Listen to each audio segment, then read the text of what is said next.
Méditation du 7 juillet, 2 bouts de tison fumant. Tu lui diras, sois tranquille, ne crains rien et que ton cœur ne s'alarme pas devant ces 2 bouts de tison fumant, devant la colère de Rétzin et de la Syrie et du fils de Remaliahu.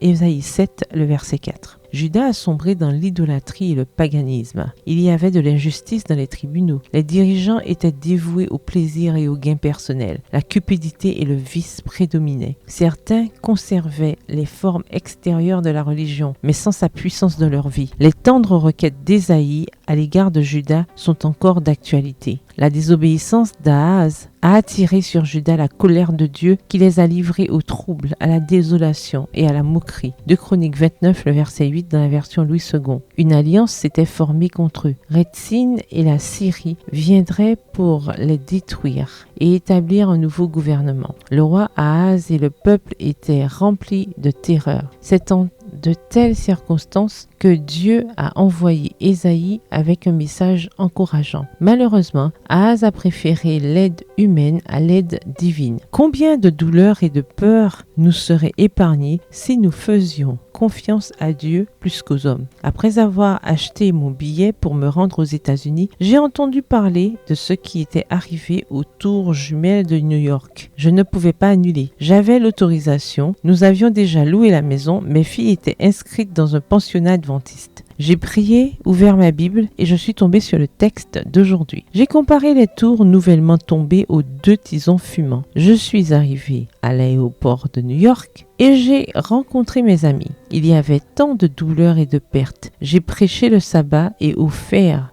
des conseils gratuits. J'ai compris que Dieu avait un but pour moi dans ce pays. L'expression « 2 bouts de tison fumant » était péjorative pour dissuader Ahaz d'avoir peur et pour le motiver à faire confiance à Dieu. Le prophète Ésaïe a porté un message d'espoir au cœur d'une crise de désobéissance à Dieu. Saisissons toutes les occasions pour faire preuve de miséricorde, de tendre sollicitude, de charité chrétienne à l'égard des faibles et des opprimés. S'il nous est impossible de faire davantage, prononçons des paroles de réconfort et d'espoir pour ceux qui ne connaissent pas le Seigneur et dont nous atteindrons plus facilement les cœurs par la sympathie et l'amour. Comme elles sont riches, les bénédictions promises à ceux qui saisissent toutes les occasions pour apporter la joie et le bonheur dans la vie du prochain. Quelles sont vos 2 plus grandes peurs? Ce ne sont que 2 bouts de tison fumant. Bonne journée et que l'Éternel vous bénisse.